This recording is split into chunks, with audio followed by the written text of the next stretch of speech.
La lutte contre la drépanocytose nécessite la mobilisation des ressources humaines en termes de professionnels de santé spécialisés dans la connaissance des complications des maladies.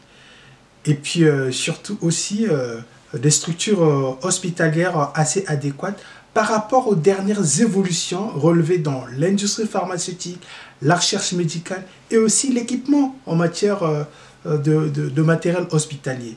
Les produits de nettoyage permanent, à savoir les serviettes, les papiers, et aussi les gants, les poches de sang, les aiguilles, toute cette gamme-là, le congélateur pour garder les poches de sang transfusées aux patients ou prélevées sur des patients. Un véritable organe pour faire séparer les organes qu'on a reçus à partir des différents prélèvements, surtout de la banque de sang. Parce que rien que dans le don de sang, on peut prélever 3 substances. Le sang qu'on peut transfuser à un patient, parce qu'il en a besoin, car la drépanocytose suppose d'abord et avant tout la transfusion sanguine, puisque le patient est à court de sang. Et deuxièmement, le sang qu'on a donné dans le don de sang, on peut aussi prélever ce qu'on appelle le plasma. Et cela est utile pour la recherche médicale à travers les pharmacies, mais les industries pharmaceutiques. La pharmacie, au sens grec du terme, ce n'est pas seulement la vente des médicaments, c'est aussi la fabrication des médicaments courants qui sont liés aux maladies endémiques. C'est ça le sens de la pharmacie.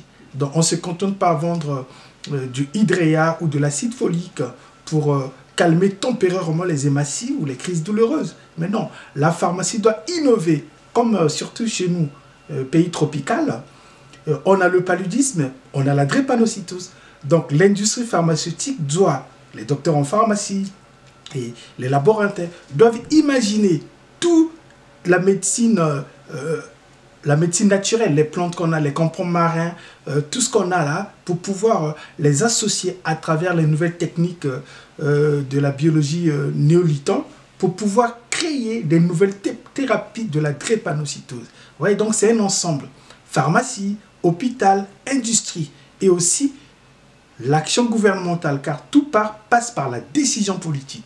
Sans décision politique, les pays d'Afrique et surtout le Congo ne peuvent pas arriver à bout de la drépanocytose. Aujourd'hui, on a les moyens de calmer les douleurs, de s'attaquer à la cause de la drépanocytose, c'est-à-dire à la malformation de l'hémoglobine.